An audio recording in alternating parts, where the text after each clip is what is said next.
ચાલો મિત્રો, વાનેચા ફેમિલી વ્લોગમાં આપનું હાર્દિક સ્વાગત છે. આજે હું તમને સરસ મજાની જે આપણે રેસીપી બનાવવાની છે મિત્રો, તો ચાલો તૈયાર થઈ જાઓ. વરસાદ પણ બરાબરનો જામી ગયો છે. ચાલુ વરસાદે આપણે સરસ મજાની આજે રેસીપી બનાવશું મિત્રો.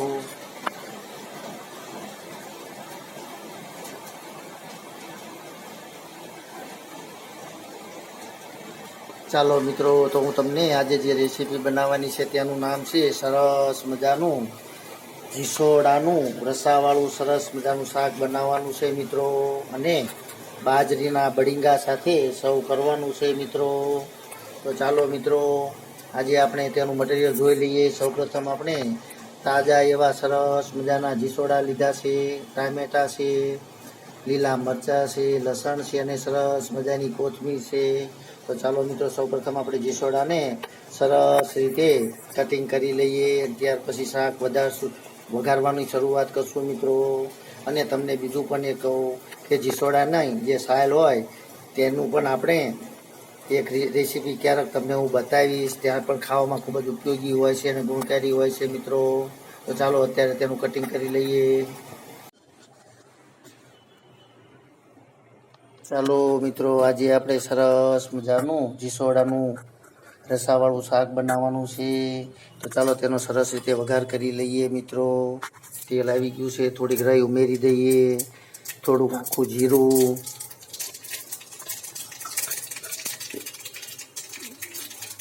હિંગ પણ અંદર ઉમેરી દઈશું મિત્રો, આપણી રાઈ ફૂટી જાય એટલે.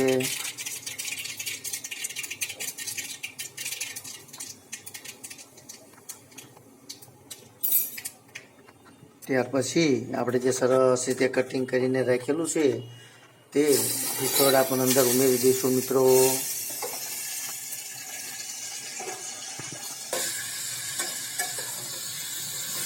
સરસ મજાનું આપણું આ શાક બનતું હોય છે અને બાજરીના રોટલા સાથે ખાવાની ખૂબ જ મજા આવતી હોય છે મિત્રો. તો ચાલો સ્વાદ પ્રમાણે મીઠું પણ ઉમેરી દઈએ, થોડીક હળદર પણ, ધાણા જીરું, સરસ રીતે આને મિક્સ કરી લઈશું મિત્રો. ત્યાર પછી ધીમા તાપથી આ રીતે એને થોડું પાકવા દેવાનું છે.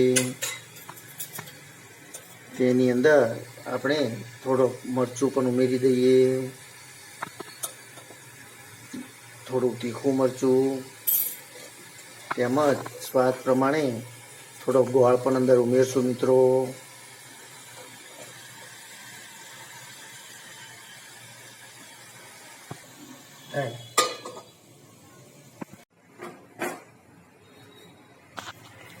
ચાલો મિત્રો, સરસ મજાનું તુરિયાનું એટલે કે જીસોડાનું શાક બનાવી લઈએ. તેની સાથે સર્વ કરવા માટે સરસ મજાના બાજરીના રોટલા પણ તૈયાર કરી લઈએ મિત્રો.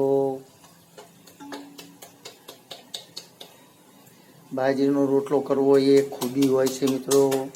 દરેક બહેનોથી આ રીતનો રોટલો જો બનાવવો હોય તો આ રીતે ટ્રાય કરશો તો સરસ મજાના બાજરીના રોટલા બનતા હોય છે.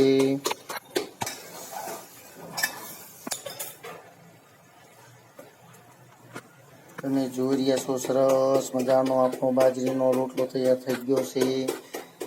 તો ચાલો સરસ રીતે આપણા રોટલા તૈયાર કરી લઈએ. સાથે સાથે આપણું શાક પણ તૈયાર થઈ રહ્યું છે મિત્રો.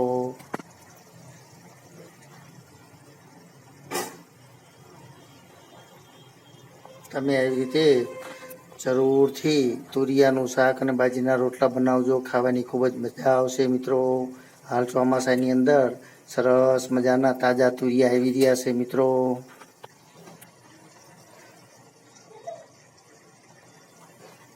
તો ચાલો હવે રોટલા તૈયાર થઈ જાય એટલે જમવા માટે બેસી જઈશું મિત્રો. તમને જે હું થાળી બતાવીશ, અને આવું ચોક્કસથી શાક એકવાર બનાવજો.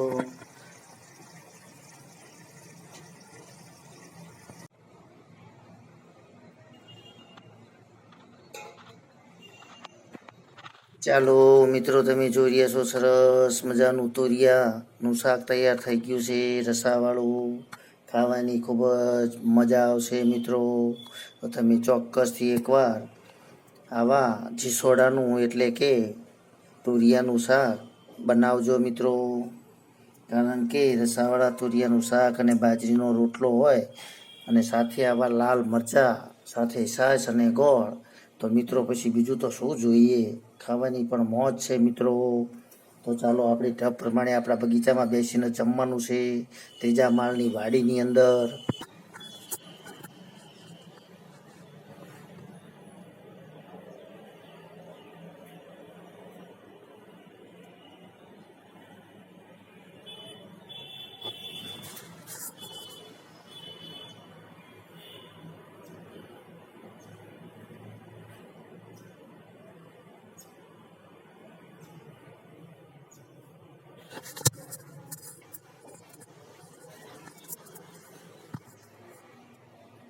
છે ને મિત્રો, ગામડાના વાડી જેવો સરસ મજાનો આપણા ત્રીજા માળે આવો બગીચો બનાવેલો છે, અને આવું સરસ મજાનું લાલ ટટેટી જેવું શાક છે, બાજરીનો બળીંગો છે, તો ખાવાની જમાવટ છે મિત્રો.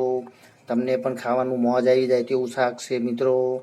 તો એકવાર ચોક્કસથી આવું શાક બનાવજો. અને હા મિત્રો, તમને જો આ રેસીપી પસંદ આવતી હોય તો ચોક્કસથી લાઇક, શેર અને સબસ્ક્રાઈબ કરવાનું ચૂકતા નહીં, કારણ કે પહેલો જ વિડીયો તમે જોઈ શકો મિત્રો. તો ચાલો હવે આપણે બગીચામાં બેસીને જમી લઈએ. જય યોગેશ્વર ભગવાન, જય માતાજી.